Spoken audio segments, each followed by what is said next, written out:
Mas então caiu, porque estava gravando no começo, né? Então, para os que não estavam, paciência, né? Vão Mas ter que pegar. estava aparecendo recording. Pois é, foi a Então, impressão que eu também tive a uma certa altura. eu também, mas acho que em algum momento deixou. Mas tudo bem, vamos lá. Então, está passando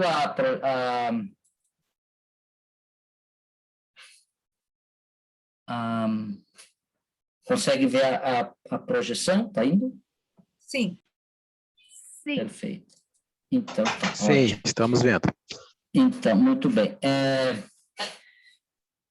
Eu estava falando então dos atos comissivos e atos omissivos, né? Que são aqueles que caracterizam a violação do direito humano à saúde como uma ação, portanto, omissiva, no sentido de não fazer, não cumprir, né? Não adotar as medidas, e a comissiva, que é agir positivamente para alterar obrigações.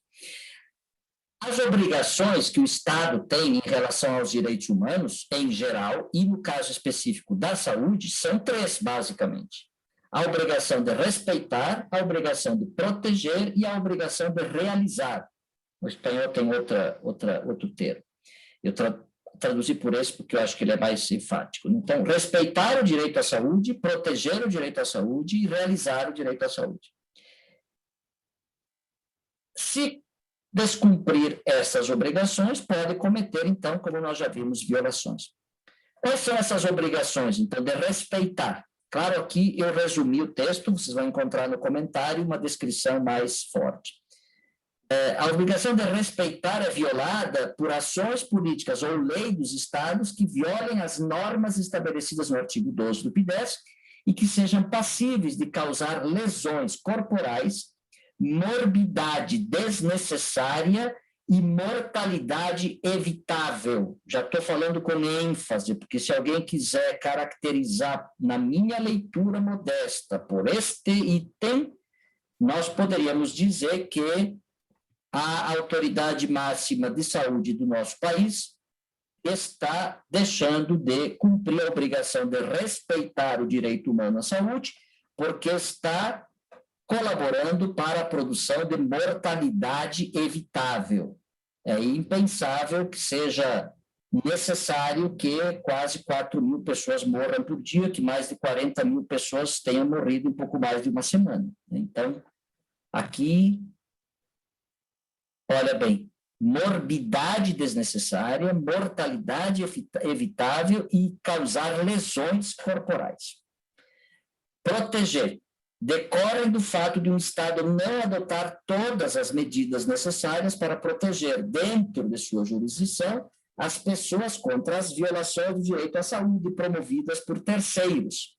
Então, por exemplo, o Estado tem que proteger os cidadãos de grupos privados que queiram atacá-los, no sentido de, por exemplo, não proteger os seus direitos. Então, não basta o Estado ter políticas públicas, universais, que ofereçam a proteção necessária aos seus cidadãos, como é o Sistema Único de Saúde, por exemplo. Mas ele também precisa criar condições e normas e regras e procedimentos para que terceiros, ou seja, agentes privados ou mesmo indivíduos, não atentem contra a saúde dos demais. Então, aqui, por exemplo, vocês vão encontrar um argumento de por que as restrições produzidas no contexto da Covid são exercício do direito de proteger e não cerceamento do direito à liberdade, por exemplo. Então, esse debate é um debate que põe em questão o direito a obrigação de proteger. E terceiro, realizar. Ocorrem quando o Estado não adota a violação da obrigação de realizar, ocorre quando o Estado não adota todas as medidas necessárias para efetivar o direito à saúde, o que inclui não adoção de medidas como Política Nacional de Saúde, o fato de haver gastos insuficientes ou previsão inadequada de recursos e não vigilância sobre a efetivação do direito humano à saúde, entre outras. Então, notem que aqui também nós vamos ter uma questão muito concreta, né? Ou seja, é incrível que sempre se reclamou que a política de saúde não tinha recurso Começou o jogo suficiente. do Ferroviária com o Corinthians. Oi? Uhum. Oi, fecha seu microfone, Marcela, por favor. Então, a obrigação de realizar inclui, por exemplo, e é interessante que a gente escutou por muito tempo, e ainda escuta, que não tem dinheiro suficiente para a saúde. Aí eu fiquei chocado quando eu vi o relatório do TCU, que o governo brasileiro não gastou o recurso, ou seja, fez gastos insuficientes do recurso previsto para o combate à pandemia, num contexto em que tudo indica a necessidade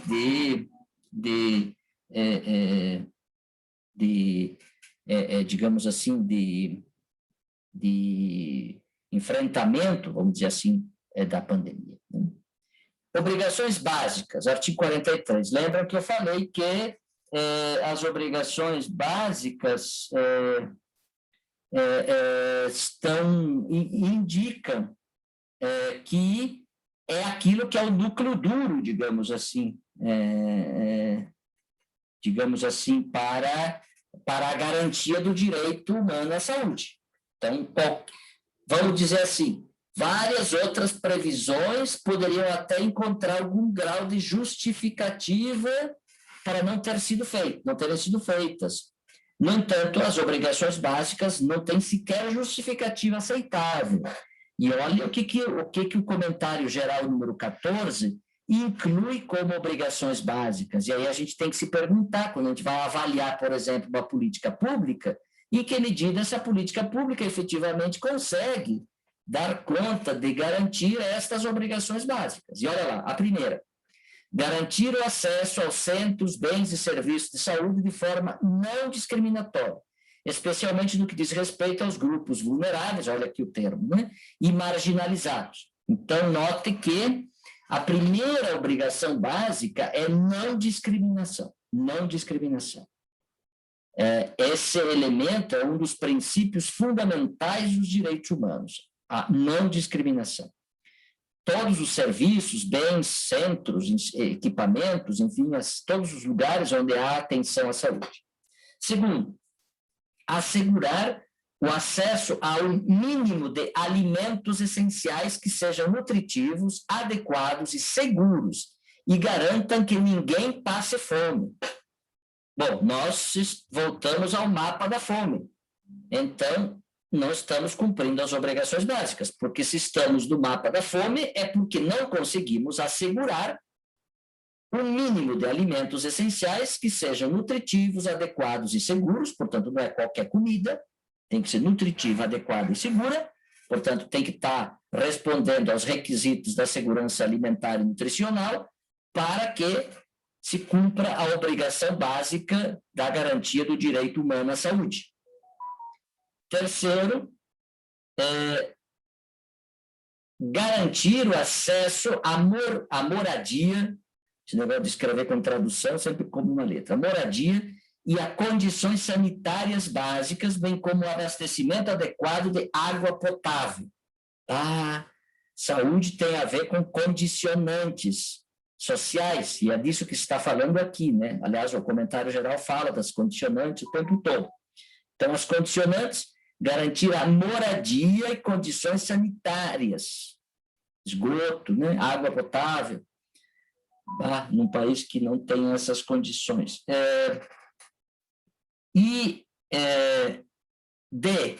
Fornecer medicamentos essenciais, de acordo com o Programa de Ação sobre Medicamentos Essenciais da Organização Mundial da Saúde. A Organização Mundial da Saúde tem uma lista de medicamentos que são considerados essenciais, que vai sendo atualizada tempo a tempo. Né? Fornecer, o que significa dizer que as pessoas precisam ter acesso, condições de acesso. Garantir distribuição equitativa de todas as unidades, bens e serviços de saúde, ou seja, não botar tudo num lugar só, estar presente nos vários lugares do território. E, por fim, o sexto, adotar e implementar com base em evidências epidemiológicas, uma estratégia, e, portanto, não é a vontade do governante ou então de um determinado profissional de saúde, com base em evidências epidemiológicas, uma estratégia nacional de saúde pública e um plano de ação para abordar as preocupações de saúde de toda a população.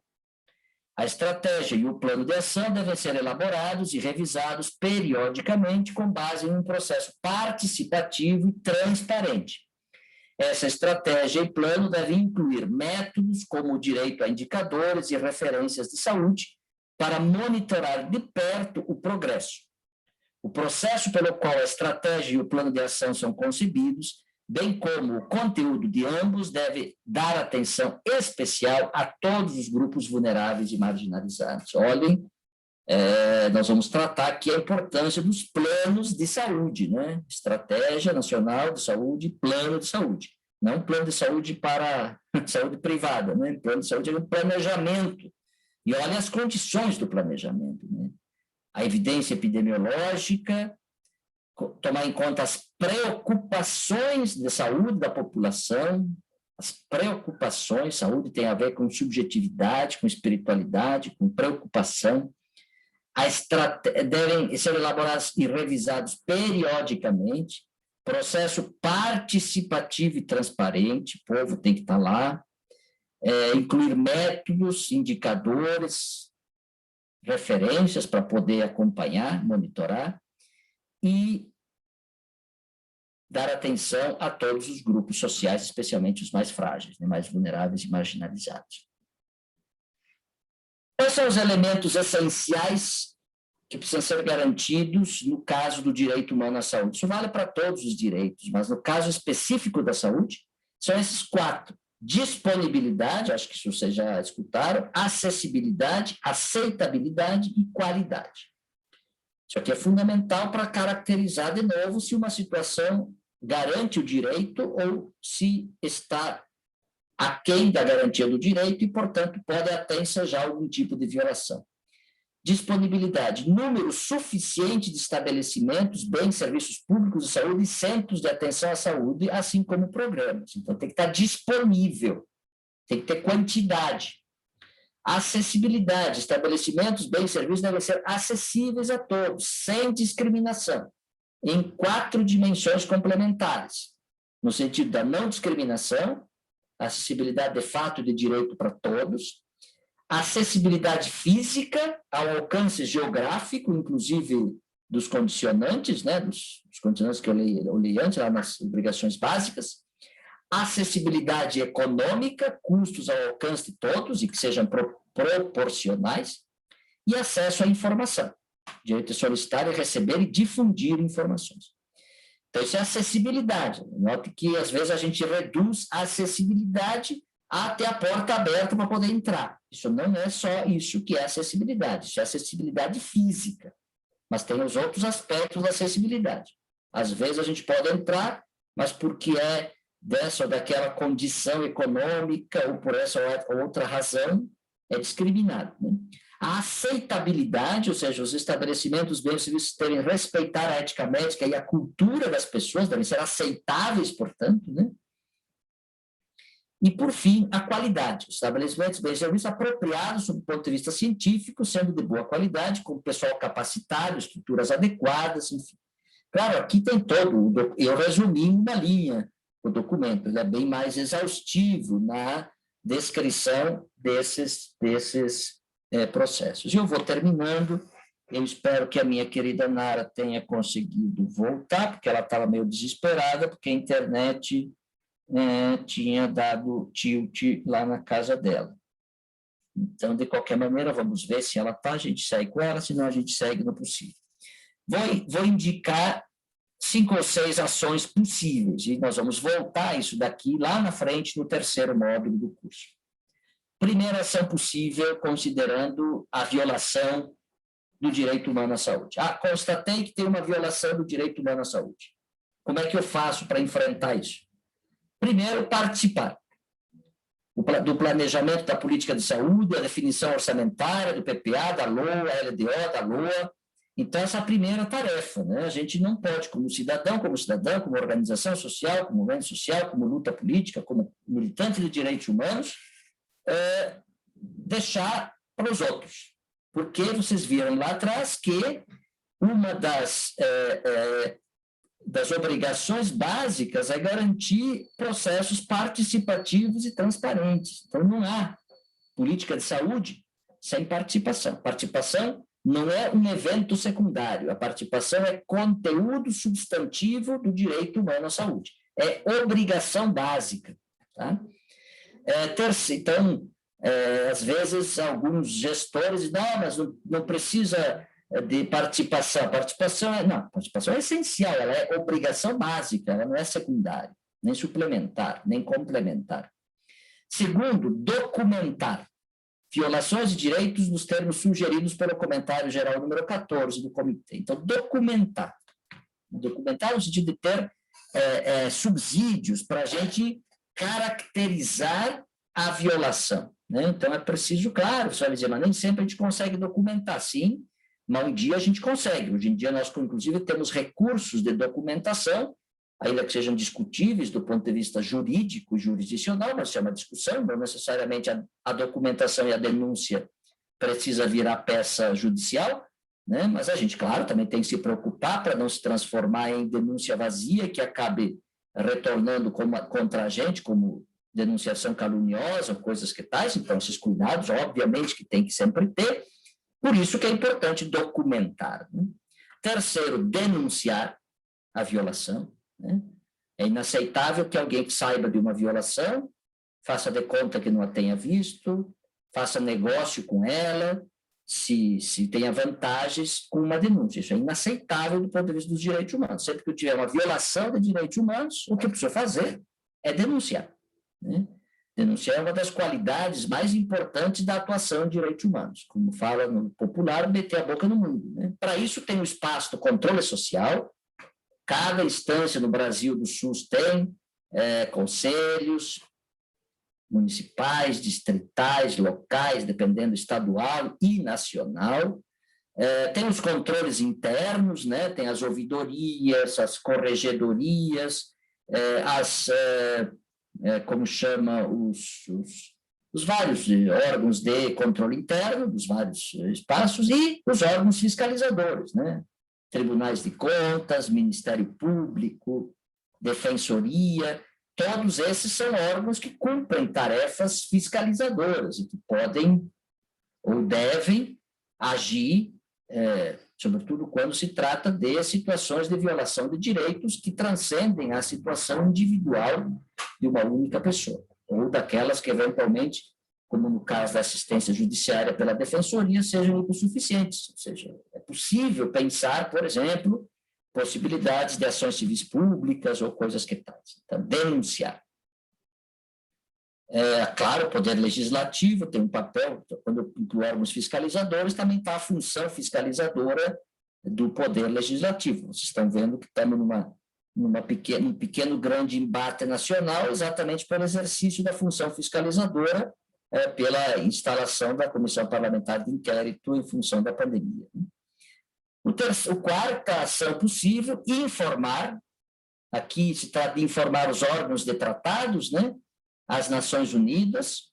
Infelizmente, eu vou pular lá para o último, o Brasil não assinou o protocolo facultativo do PIDESC, e por isso a gente está deficitário na capacidade de informar os órgãos internacionais sobre o descumprimento do PIDESC. Então, nós temos um problema. O Brasil ainda não é signatário do protocolo facultativo e por isso não pode informar denúncias de violação individual específicas no organismo da ONU, mas pode fazer isso na OEA, por exemplo. Então, eu esqueci de colocar aqui, eu coloquei os órgãos de tratados, coloquei os procedimentos especiais, o ciclo da revisão periódica universal, e eu vou acrescentar aqui já IACIDH/OEA, que é a Comissão Interamericana de Direitos Humanos. Inclusive, essa comissão tem um relator, uma relatora encarregada especificamente dos direitos econômicos, sociais e culturais.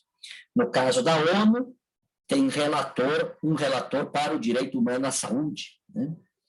O ciclo RPU é feito na ONU também, que é uma avaliação geral sobre os direitos humanos de um país durante um determinado período. E, por fim, porque o cobrar eu já puxei lá para cima, lutar junto com movimentos sociais e organizações populares, para exigir a realização do direito humano à saúde. Então, meus caros e caras, basicamente, né, o que eu poderia sugerir para vocês é essa reflexão que, como eu disse, tem como escopo e finalidade principal dizer o seguinte, né? Há uma caracterização formal, né, do que significa direito humano à saúde, como vocês viram pela contribuição do Valdevir, o que significa, agora, obrigações básicas para a realização do direito humano à saúde, que inclui, inclusive, as condicionantes sociais, né, como, por exemplo, alimentação, moradia, saneamento e água, e as situações ou descrição de questões ou situações nas quais se pode caracterizar a violação desse direito. Então, eu diria, nós temos, não são perfeitos, não são definitivos, são sempre recursos em construção, mas a gente quis trazer para esse curso esse material porque a gente entende que nós temos um desafio imenso a ser enfrentado no nosso país, que é exatamente a necessidade de darmos passos para conhecer essas ferramentas, como é o comentário geral 14, que estamos aqui tratando, mas para quem lida eventualmente com outros direitos, tem comentário geral para todos os direitos humanos, para a moradia, para educação, para a cultura, para a ciência, para todos, os direitos civis, políticos, econômicos, sociais, culturais. Então, eu acho que a gente usar essas ferramentas, eu costumo dizer, não fui eu que inventei, quem estabeleceu isso é uma construção feita exatamente como uma construção de um organismo internacional.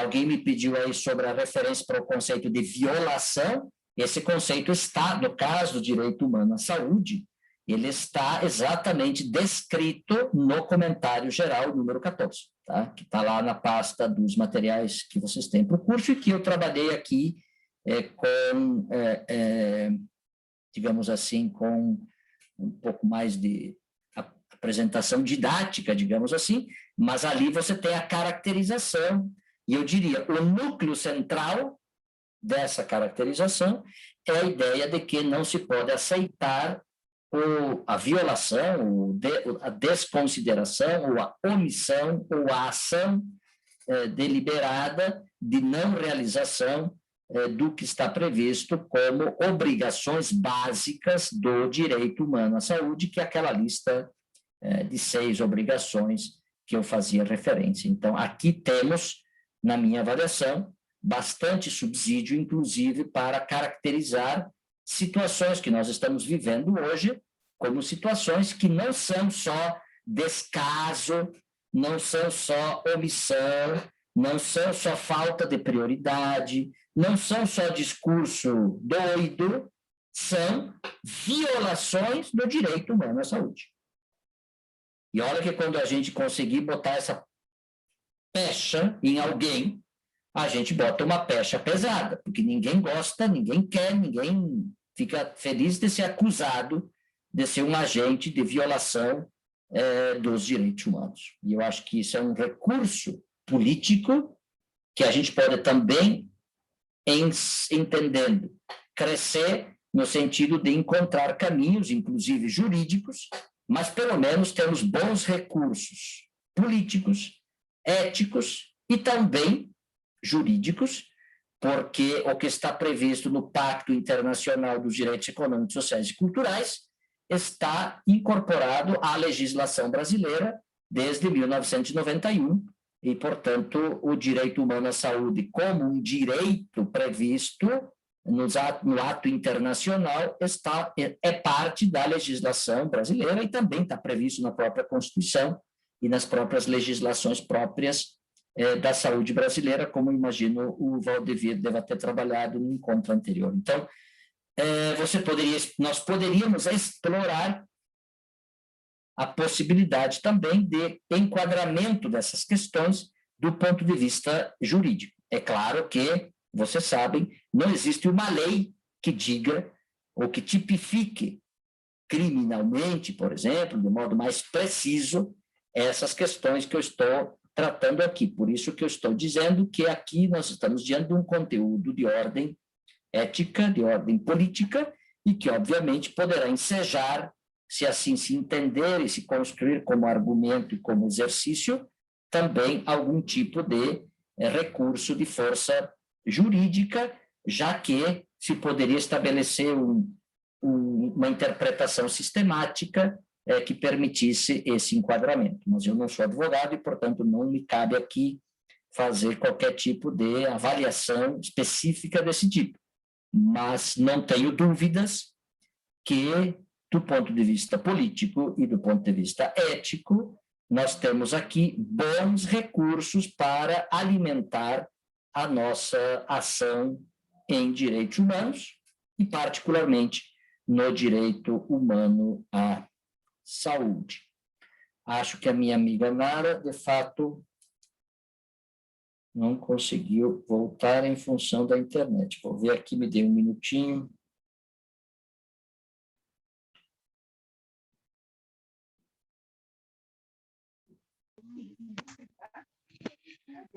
Enquanto isso, eu posso fazer um questionamento?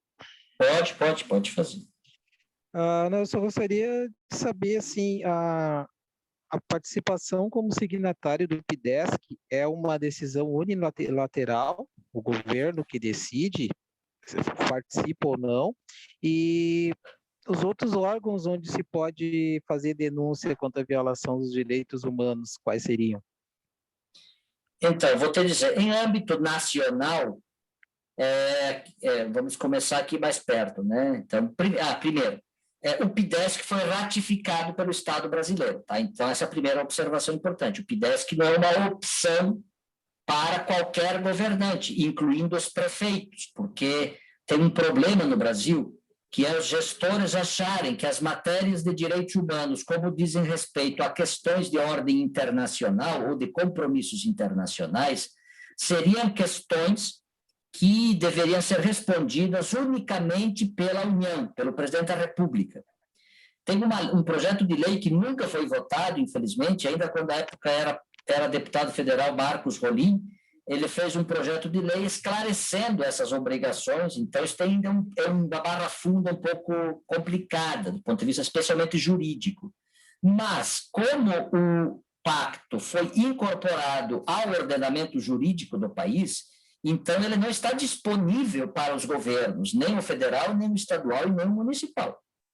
O fato é que nós precisamos caminhar muito, primeiro, para a sociedade entender que tem esse recurso, e é um recurso, no caso do pacto, já não é um recurso administrativo, ético ou político, no caso do pacto é um recurso jurídico, porque ele é parte do ordenamento, tem uma questão de ordem política, jurídica, que diz respeito à hierarquia dele dentro da legislação, do ordenamento jurídico brasileiro. Essa questão da hierarquia foi resolvida pela emenda constitucional número 45, que estabeleceu que um ato internacional é incorporado na legislação pátria a depender do status da sua aprovação. Então, se ele foi aprovado pelo Congresso Nacional no status de Constituição, de emenda constitucional, ele vai ter status constitucional.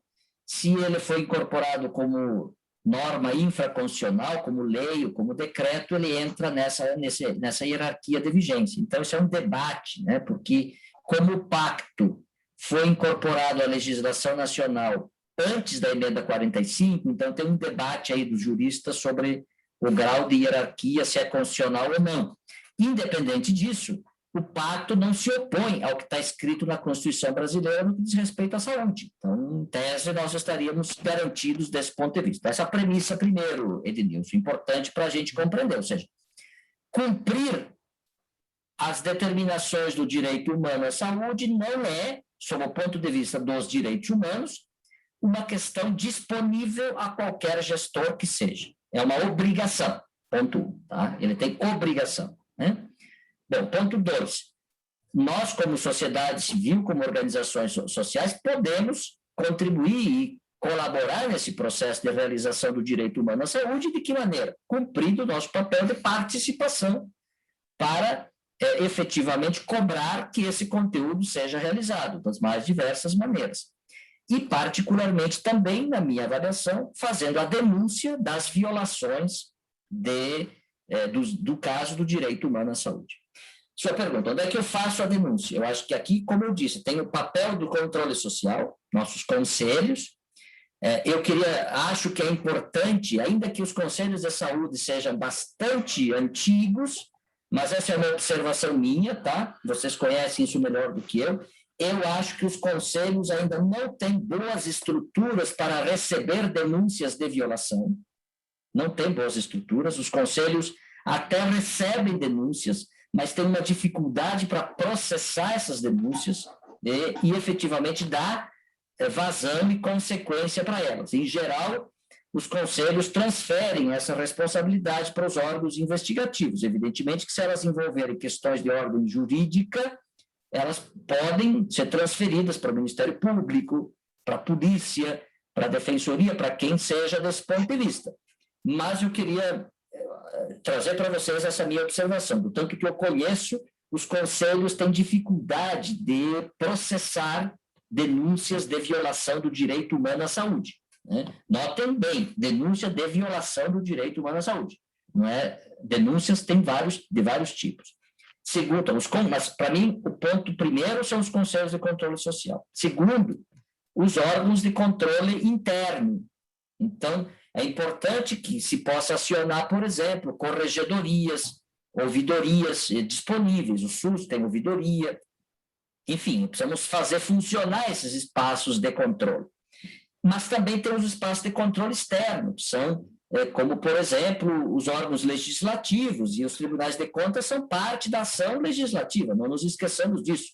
Às vezes a gente se esquece que os tribunais de contas servem para subsidiar os parlamentares, para que os parlamentares se pronunciem a respeito dos fundos públicos, das contas públicas.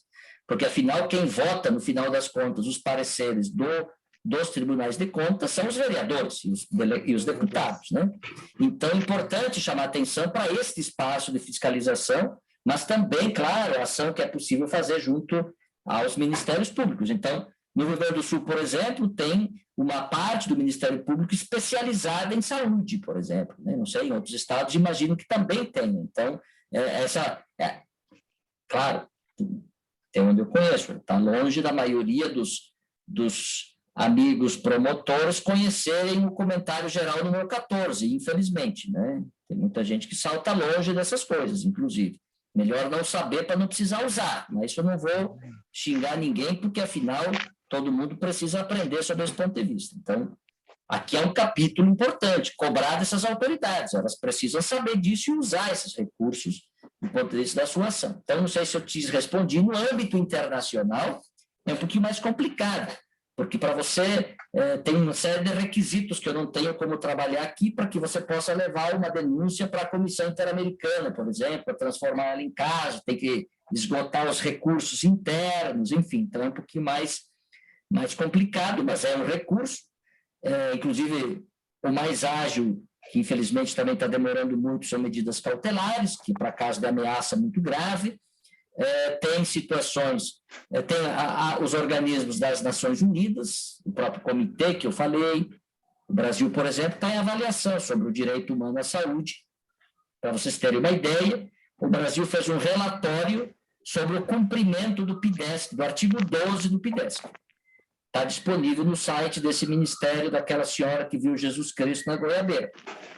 Esse relatório, na parte da saúde, tem algumas pequenas páginas. Chega a ser, não vou dizer nada, uma pessoa disse numa audiência pública na Câmara dos Deputados que aquele era um relatório fake news. Eu acho que ele é pior, porque ele nem consegue mentir, ele inclusive deixa de informar, ou seja, é omisso. Não se fala da complexidade da realização do direito humano à saúde num país como o Brasil, com 3, 4 páginas. Ao menos eu acho que não dá, a não ser que a pessoa seja genial do ponto de vista sintético, mas não é o caso. Enfim, então, tem esse informe, tem uma série de procedimentos que podem ser adotados no âmbito internacional das Nações Unidas, que também são, eu diria, importantes, e eu estou feliz porque, felizmente, por exemplo, o Conselho Nacional de Saúde produziu uma prioridade de ação e está se habilitando para avançar na capacidade de incidência também nesses organismos internacionais. Então, infelizmente, termino com isso a tua pergunta, o Brasil está atrasadíssimo, nós somos um dos países que entrou mais tarde no sistema internacional, então a gente está aprendendo ainda todos esses caminhos para chegar nesses lugares. Ainda tem muito pouco de acúmulo histórico para a gente usar essas ferramentas, mas vamos adiante. Muito obrigado. Não sei se te respondi, mas eu queria dizer, infelizmente a Nara teve um problema gravíssimo lá com a internet e não conseguiu retornar. Então, eu vou atender as questões que vocês tiverem e, eventualmente, a gente vai encontrar um outro meio para que vocês possam ter acesso às questões que a Nara trabalharia. Então, se alguém mais tiver perguntas, mais um tempinho. Eu tenho, professor, Vai Regina lá, Bueno, Regina. aqui do Rio de Janeiro. Bom, com a decisão do STF, do Barroso, em abrir uma CPI da Covid, abriu-se, obviamente, para nós que estamos lutando na saúde, eu sou uma ativista muito militante aqui no Rio de Janeiro, uma grande luz que não seja um trem ao contrário, né? De a gente poder entrar mais fundo essas celeumas de responsabilidade das pessoas que têm que se responsabilizar por essas não decisões.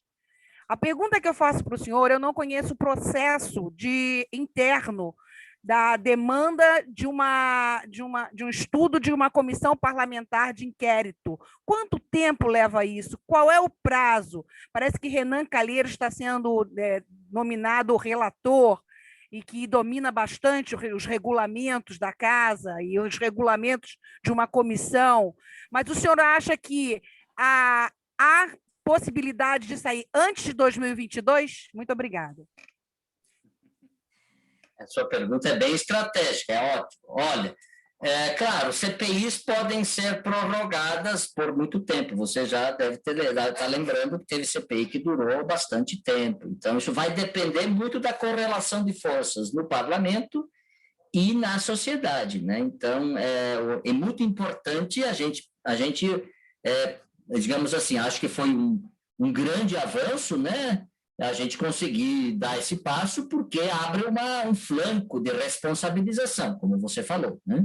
Bom, vai depender da capacidade da sociedade e dos parlamentares a produção das condições para essa responsabilização. Então, eu te diria, o fato de termos uma CPI não significa que haverá responsabilização. Já assistimos CPIs nesse país que deram em nada, né? Sem contar que ainda tem toda uma pressão no sentido de transformar a CPI numa terra de ninguém, ou seja, onde todos, em tese, possam ser culpados de tudo. Então, afinal de contas, é aquela história. Quando todos podem ser responsabilizados, na prática, ninguém é responsabilizado, né? Então, esse é um risco que ainda está ali, tudo bem, acho que já está mais superado, mas é um dos pontos do debate. Então, o que eu acho que se coloca com a abertura da CPI é um imenso trabalho das organizações da saúde, dos movimentos sociais, das forças democráticas em geral, né, dos defensoras de direitos humanos, no sentido de produzir subsídios e elementos que possam ajudar a caracterizar esses elementos. Porque isso, por exemplo, que eu falei aqui, assim, em tese, é isso, né? A questão é que tem que isso se transformar numa caracterização de fatos, né? Situações concretas que caracterizem que aquele ato, aquela omissão indica uma possibilidade de violação do direito e, portanto, uma irresponsabilidade, ou então tudo isso, né? Então, por exemplo, o Conselho Nacional de Direitos Humanos criou uma comissão chamada Direitos Humanos e Pandemia, que também vai colher subsídios para a construção de caracterizações no sentido da responsabilização de quem quer que seja, né? Enfim, dos sujeitos, dos agentes de Estado, sobretudo, por eventuais violações de direitos humanos no contexto da pandemia. Então, eu diria, acho que tem mais de um flanco, né? Tem a CPI, mas também tem o Conselho Nacional de Direitos Humanos, que acho que são dois bons lugares, digamos assim, para a gente poder criar fatos e situações que possam redundar em outras dinâmicas políticas, né? Ou seja, já não teremos apenas vozes de um lado, mas teremos possibilidades de vozes dissonantes, de responsabilização nesse contexto. Até onde vai, Regina? Vai depender da correlação de forças. Sempre é disso que depende toda a política, né? O fato de ter uma CPI pode não ser nada, pode ser o contrário, inclusive, pode dar efeito contrário se a gente não tiver condições da sociedade manejá-la a seu favor. Não sei se a minha resposta foi decepcionante, mas eu prefiro ser realista, porque acho que temos um desafio imenso nesse país. Principalmente congregar forças da população, né? Com certeza. E tal. O segredinho. Acho que a Ana Paula tinha feito outra pergunta aqui no chat, eu sou meio atrapalhado aqui. Ana Paula, além do PIDES, que há um outro pacto que seja expressivo, no sentido de trazer demandas de direito à saúde. Pactos são apenas dois, na verdade, um que diz respeito aos direitos econômicos, sociais e culturais, e outro que diz respeito aos direitos civis e políticos. Especificamente em relação à saúde, não é? Não temos outros documentos internacionais expressivos, tem os documentos da Organização Mundial da Saúde, há uma data e outros documentos que, ACTA, não há uma data, há uma ACTA, que que estabelecem assim, componentes do que seria uma configuração do direito humano à saúde. Vocês sabem que o Brasil é um dos poucos países do mundo, inclusive, que tem sistema universal de proteção, e que efetivamente, inclusive agora, no enfrentamento da pandemia, se coloca como uma questão fundamental, digamos assim, né? Vamos imaginar que o Brasil não tivesse um SUS, certamente as cifras de mortes já não seriam essas que temos, seriam imensamente maiores, infelizmente. Enfim, mas é isso que eu posso te dizer, é isso, Ana Paula. Na documentação, nos materiais relativos ao bloco 2, você vai encontrar, Ana Paula e todos os demais, outros subsídios para essa parte mais normativa do direito humano à saúde. Tá? Mais alguém?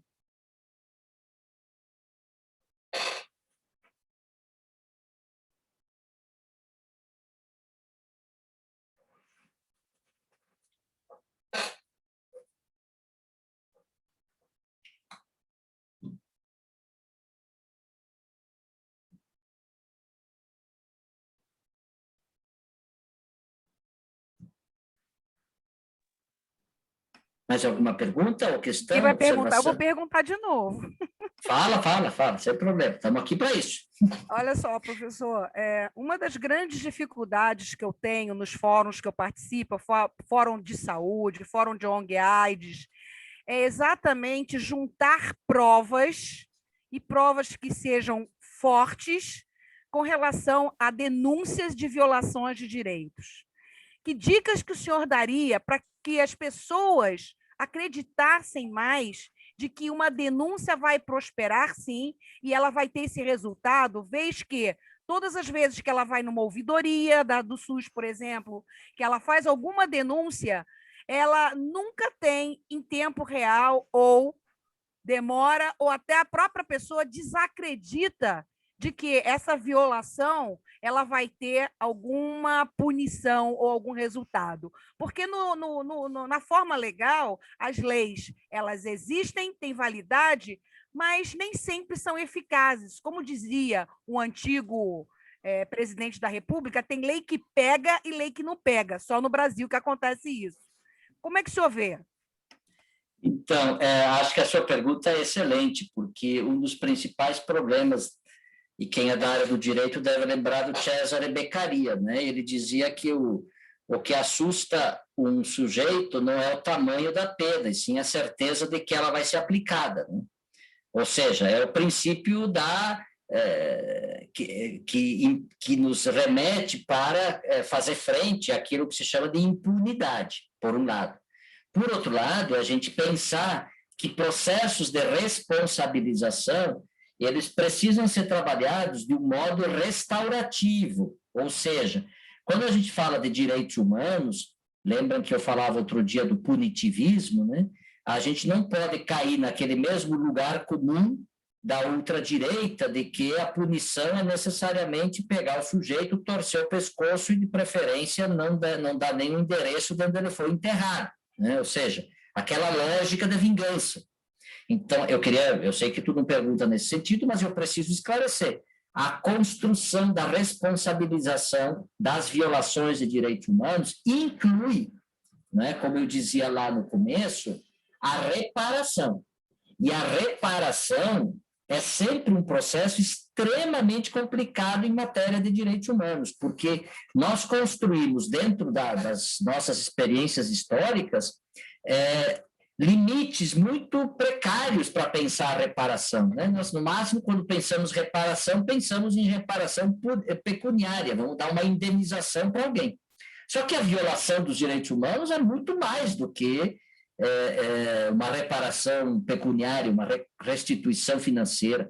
Então, por exemplo, você vai ver que a Comissão de Mortos Desaparecidos, por um tempo, fazia sessões de perdão público, né? Ou seja, por exemplo, no caso das pessoas vítimas da ditadura militar, né? Então, claro que ninguém também vai reparar a violação com uma sessão de perdão público, mas é um desagravo, é um reconhecimento público de uma situação. Então, notem que isso é um capítulo bem complexo, por um lado, né? A gente tem muito que caminhar ainda para encontrar caminhos, né? Eu lembro do debate de Durban, por exemplo, quando o movimento negro... Só um pouquinho. Oi, Nara.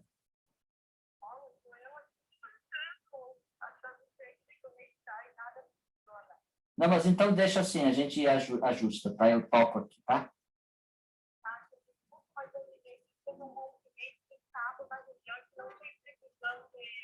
Tá bom. Uhum.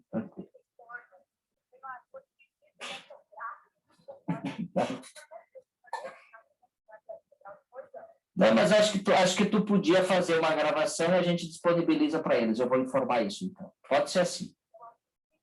Isso, tá bom. Não, sem problemas.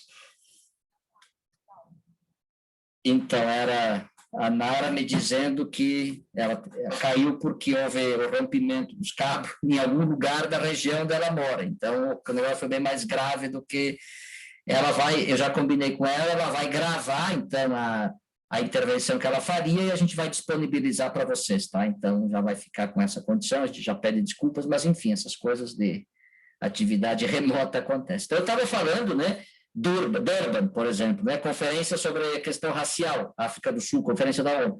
Um dos debates fortes que surgiu foi quando os africanos, sobretudo, e os afrodescendentes colocaram na mesa a reparação da escravidão. E aí, claro, que os europeus, os norte-americanos, disseram, não, mas você não foi escravizado, os descendentes não foram escravizados, como é que eu vou indenizar um descendente? E tem todo um debate, no sentido, mas quem foi que escravizou? Eu não escravizei ninguém, eu não tive escravos, todo esse debate que a gente escuta, hoje em dia ainda se repetir por aí nessa questão, mas na verdade a discussão da reparação é muito mais do que você criar uma caça a quem poderia ser o inimigo e capturar esse inimigo, jogá-lo na prisão, condená-lo. Tudo isso é uma das partes, talvez a parte mais precária da nossa capacidade de reparação em termos de direitos humanos, que é aquilo que se faz pelo direito penal. Mas há um debate sobre reparação que é muito mais grande. Pensem vocês o que significa nós pensarmos reparação de toda essa ação ou não ação, essa negligência da pandemia no país. Gente, pensem isso. O que significa você pensar reparação em termos de direitos humanos? Milhões de pessoas atacadas, atingidas, né? Milhares de pessoas mortas, e todas aquelas que permaneceram vivas, mas que têm, como diz, consequências em função, enfim, e não porque elas sofreram uma doença, mas porque houve uma desassistência, houve uma violação. Então, notem, a gente está ali numa luta para caracterizar que essa ação é uma ação, inclusive, de genocídio, como diz, crime contra a humanidade, que são conceitos bem mais pesados e caracterizados pelo Tribunal Penal Internacional, né, que caracteriza esses crimes de modo concreto. Já entramos num outro patamar de reparação. Então, notem, é um debate, eu diria para você, muito relevante, e eu estou me estendendo um pouco para te dizer isso, porque, infelizmente, primeiro, nós temos uma visão punitivista da reparação, queremos respostas imediatas, e se as pessoas não têm a resposta imediata, acham que não vale a pena, e a resposta tem que ser, de preferência, torcer o pescoço, como eu disse, e tem que verter sangue, porque senão a reparação não é adequada, a punição não é adequada. Então, essa visão punitivista é terrível na nossa vida e na vida da população, né? E, segundo, essa dinâmica, eu diria que, para mim, é mais perversa ainda, da impunidade. Eu diria, a irresponsabilidade dos responsáveis. É inaceitável que as autoridades instituídas constitucionalmente para nos proteger e para proteger os nossos direitos não trabalhem para isso. Estou falando dos agentes do sistema de justiça e segurança. Eles estão incumbidos disso. Inclusive, trabalhem contra isso. Com certeza, e às vezes, infelizmente, trabalham contra, isso é verdade. Então, eu tive a minha indignação aqui, mas enquanto a militância de direitos humanos achar legal, interessante, porque tem um agente público da justiça que é amigo da gente e promove boas ações civis públicas, estamos perdidos. Todos os agentes estão constitucionalmente responsabilizados à promoção dos direitos humanos. E, portanto, tem que ficar feliz porque tem um. Eu só vou ficar feliz o dia que todos eles fizerem isso, porque é isso que eles assinaram quando foram encarregados de ser agentes públicos da justiça desse país. Desculpe minha indignação, mas eu já discuti isso N vezes com agentes desse campo, e eu concordo que é difícil, que as instituições não foram feitas para proteger direitos humanos, efetivamente, foram feitas para violar direitos humanos. Então, temos ali, vamos combinar, um capítulo grande. Eu dizia outro dia para vocês, no final da minha fala, que temos que mudar as subjetividades, nós temos que mudar as institucionalidades também, as instituições. Sem isso que você falou, Regina, vira o problema, porque a pessoa não vai se expor, né? Por que eu vou me expor a denunciar alguma coisa que depois só eu vou me ferrar no final das contas, porque em saúde, então, tem um componente que vocês que são da área conhecem ainda melhor, que é um componente de ordem subjetiva, eu diria mais do que subjetiva, de ordem, às vezes, espiritual, às vezes religioso, porque o que está em jogo não é a vida como pensavam os antigos egípcios, né? Tudo que a gente faz nessa vida tem que valer a pena, porque quando a gente chega diante de Osíris, o nosso coração deve pesar menos de uma pena, porque senão a gente vai morrer, vai penar para o resto dos dias sem poder chegar ao que se poderia chamar de céu. Então, a questão da saúde envolve um tema que é o tema da vida e da morte, né? Isso apavora as pessoas, e a pessoa vai dizer, pô, mas entre eu ficar em risco de morrer ou de não ser bem atendido e pôr a minha vida em risco, eu vou ficar quieto. Então, a pessoa vai dizer, eu não vou denunciar aquela situação, porque eu corro o risco de amanhã ter que cair naquele serviço de saúde e acabar Não sei se voltando para casa ou indo para outra casa, entende? Então, vocês, não sei se estou sendo um pouco metafórico, mas é isso, tem um componente no caso da saúde que torna todo esse tema, e eu entendo, né, muito mais complexo, e é preciso que a gente tenha uma atenção muito cuidadosa sobre isso, porque não basta dizer que a pessoa não quis fazer a denúncia porque é conivente. Não, tem uma série de variáveis que... Né? A pessoa, mas a mulher apanha do marido porque quer. Não, ninguém apanha porque quer. Há um conjunto de elementos que é preciso, do ponto de vista político, do ponto de vista ético, e inclusive do ponto de vista pedagógico, e construindo. Então, eu te diria, Regina, temos um trabalho político, ético e pedagógico importante. Se a gente não consegue fazer ele ainda em outros lugares, eu acho que nesses a gente ainda dá para fazer, porque é isso que vai encorajar, que vai dar força, vai empotenciar, eu gosto muito dessa palavra, vai empotenciar os sujeitos para que eles deixem a condição de vítima e se transformem em sujeitos, ou seja, eles venham e, como dizia nosso querido Paulo Freire, digam a sua própria palavra e se apresentem ao mundo, pronunciem o mundo por si mesmos e não sejam a vida inteira conduzidos ou silenciados. Então, não sei se eu consegui te responder, mas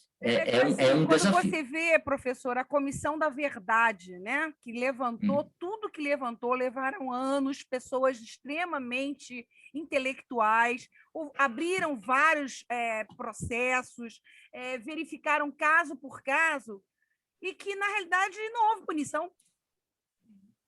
Então, a história ela não terminou. Tanto que ela não terminou, que ela está aí. Ela está aí, eu tenho um presidente da República que era deputado, que enaltecendo uma pessoa que está aprovado na Comissão da Verdade, em todo o processo, da quantidade de morte que ele provocou. Aqui, para mim, tem um conteúdo, que você tem toda a razão, que é talvez, eu diria, um dos principais desafios para a gente fazer ação em direitos humanos, fazer luta por direitos humanos, é enfrentar isso aqui. Esse negócio de falar de violação, assim, em tese, em teoria, é sempre interessante, encorajador, mas quando a gente vai para a realidade, é isso que você fala, a gente se debate com as situações que, infelizmente, estão aí colocadas não para viabilizar essa justiça restaurativa, essa justiça de transição. Ano passado, quando eu escutei pela primeira vez, precisamos estar atentos, porque logo teremos que identificar mortos e desaparecidos da Covid. Quando eu escutei isso pela primeira vez por uma militante do direito à memória remanescente, fim da luta contra a ditadura, ela dizia isso numa sessão da Comissão Interamericana de Direitos Humanos, eu escutei aquilo e fiquei pensando, ela tem razão. Porque estamos falando de subnotificação, se estamos falando de tudo isso, e como é que nós vamos enfrentar isso? Né? Como é que nós vamos... Então, entende? Esse é o ponto, e tu tem toda a razão. Há um trabalho permanente, eu diria. Quem atua em direitos humanos, quem luta por direitos humanos, tem que estar sempre vigilante desse ponto de vista, né? Estar sempre atento, porque, infelizmente, as dinâmicas de violação são cruéis, e elas nem sempre são identificáveis, nem sempre são documentáveis, às vezes elas desaparecem, aí tem que fazer todo aquele exercício de mostra, né, de investigação. A ideia do desaparecido, no fundo, é isso, né? Então, acho que esse é um esforço muito, muito, muito importante na luta por direitos humanos, e no caso do direito humano à saúde em particular. Mais alguém? Então, fala aí. As pessoas perguntaram... Não, acho que tem umas duas perguntas, acho que no chat ali. Vim agora. Aqui, professora, o senhor poderia falar sobre a declaração Alma Ata e sua importância na luta pelo direito humano à saúde? Sim, eu já... essa não é minha praia específica, tá? Olhem os materiais que o Valdevir deixou lá no bloco 2, tá? Lá tem todas essas informações sobre as questões específicas sobre o ponto de vista normativo, dos conteúdos do direito humano à saúde. Não quero escapar, mas lá está o material e os subsídios, tá? Em relação a Gladys, perguntou sobre o CNDH, criou uma comissão para documentar as violações de direitos humanos, isso inclui as mais diversas violações, inclusive, sim, Gladys, na verdade, essa comissão é relativa à violação dos direitos humanos no contexto da pandemia, tá? Então, inclusive, pelo que está desenhado, será uma ação conjunta entre o Conselho Nacional de Direitos Humanos e o Conselho Nacional de Saúde, que vão, enfim, criar essas condições de receber, documentar, enfim, fazer todo o trabalho de recolhimento das condições. Eles estão começando, acabaram de fazer a segunda reunião ontem, então eles ainda estão desenhando, mas acho que nos próximos dias vamos ter mais informações para poder compartilhar no sentido de indicar caminhos e possibilidades para colaborar nesse tema. Então, ela está muito focada nesse momento, né, no caso das violações do direito humano à saúde e dos direitos humanos em geral, mas no contexto da pandemia. Gente querida, acho que é isso, né? Professor, o que é PIDESC? PIDESC é Pacto Internacional dos Direitos Econômicos, Sociais e Culturais. Tá? Então, que é o documento-chave aqui para o nosso exercício. Eu vou mandar, então, a Amanda vai compartilhar com vocês depois essas lâminas, também vamos ver o que aconteceu na primeira parte da gravação, mas acho que vamos, então, disponibilizar, e a Nara também vai gravar a aula dela para disponibilizar, já que teve esse problema de internet que ela não conseguiu entrar. Alguém abriu o microfone, quer falar? Paulo, não? eu gostaria de tirar uma dúvida, na verdade. Fala aí. Eu vou contextualizar um pouco, porque eu não sei nem se caberia, em alguma medida, uma violação. Acho que não, se eu entendi direito. Mas a minha dúvida é, em relação a condicionantes administrativas que são diferentes, por exemplo, na questão da vacinação agora. Ritmos diferentes, distribuição de doses diferentes entre municípios e instituições. O meu exemplo é porque ele está me incomodando bastante já tem um tempo. Eu moro em São Paulo, mas sou mineira, nasci em Belo Horizonte, e estava lá em janeiro observando o seguinte: o Plano Nacional dizia que os idosos internados em asilos ou coisa parecida teriam prioridade. O Plano Estadual de Minas Gerais reforçava essa condição, e o Plano de Vacinação de Belo Horizonte também. Ocorre, o que aconteceu? E os profissionais da área da saúde, etc. e tal, né? Então, todas as priorizações para vacinação.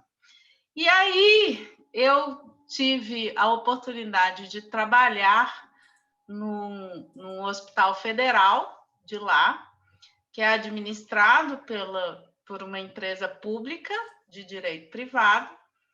Eu estou tentando evitar o nome aqui, mas a vontade de denunciar, ou pelo menos pedir explicações, é muito grande, em que todos os profissionais foram vacinados, inclusive os administrativos.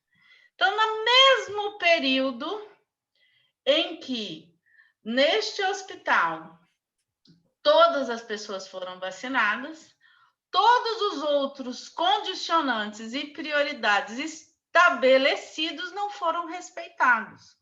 Então, um hospital é do lado do outro. Por ser de gestão diferente, o hospital de gestão municipal e os postos de saúde estão com 2 meses e meio atrasados em relação a esse hospital federal que eu estou falando.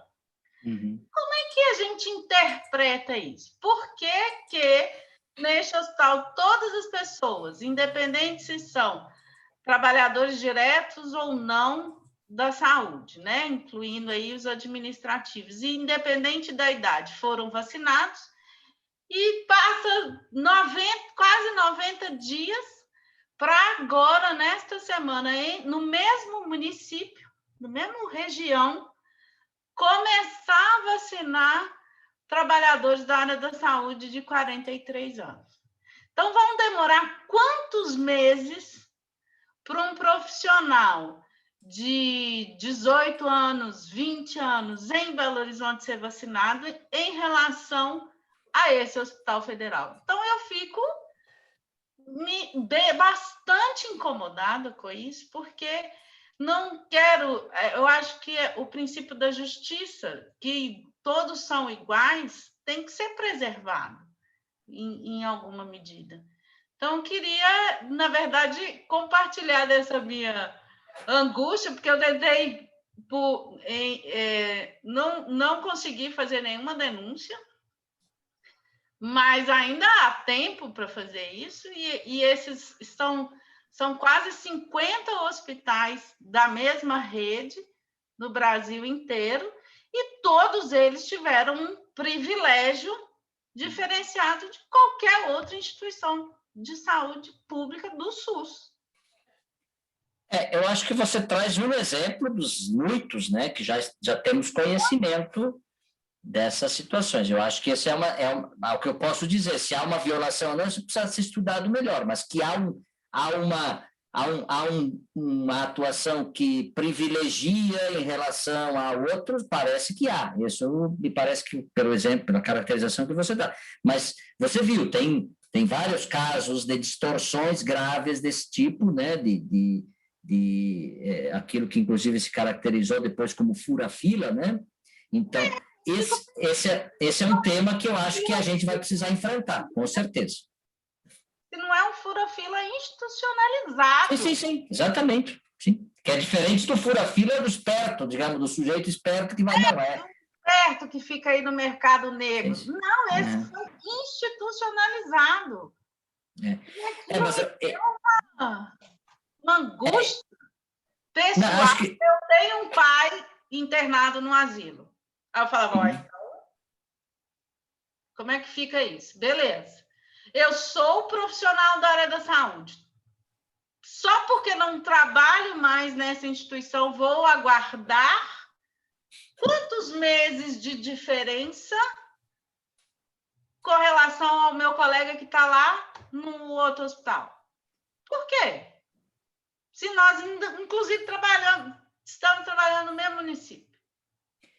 Eu te diria, eu acho que aqui temos um problema grave, eu não vou entrar em mais detalhes, porque também não é minha especialidade, mas o que eu posso te dizer é o seguinte: há um elemento de fundo, que é o fato de você ter uma estrutura, ou seja, uma campanha de imunização completamente desorganizada enfim, negligente, né? Ou seja, o governo não comprou as doses no momento certo, agora está pagando muito mais caro, tem a desorganização do sistema, tem todo esse... O Brasil, que era exemplo de imunização, daqui a pouco virou um péssimo exemplo de imunização, filas de gente para se expondo, que vocês viram hoje, por exemplo, em alguns municípios, nos noticiários, é uma coisa absolutamente desumana. Na Paraíba, acho que foi hoje, né? Outro dia foi em alguns municípios da Baixada do Rio, enfim, já teve vários casos de aglomerações absolutas, ou seja, o serviço de saúde promovendo a aglomeração para imunizar, um negócio completamente surreal, literalmente, sem contar esses outros exemplos de privilégios, digamos assim, de acesso à imunização. Acho que isso tudo, para mim, isso tudo compõe o grande capítulo das irresponsabilidades do enfrentamento da pandemia, que eu espero tanto a Comissão do Conselho Nacional de Direitos Humanos quanto a CPI sejam bons espaços para a gente poder, pelo menos, jogar um pouco de luz sobre isso e procurar algum tipo de responsabilização, porque se tem uma coisa que é o avesso dos direitos humanos, é o privilégio. Né? Direitos humanos exatamente nasceu para combater os privilégios, porque antes dos direitos humanos só tinha dignidade quem era privilegiado pelo rei, né? Não tinha regime, vamos dizer assim.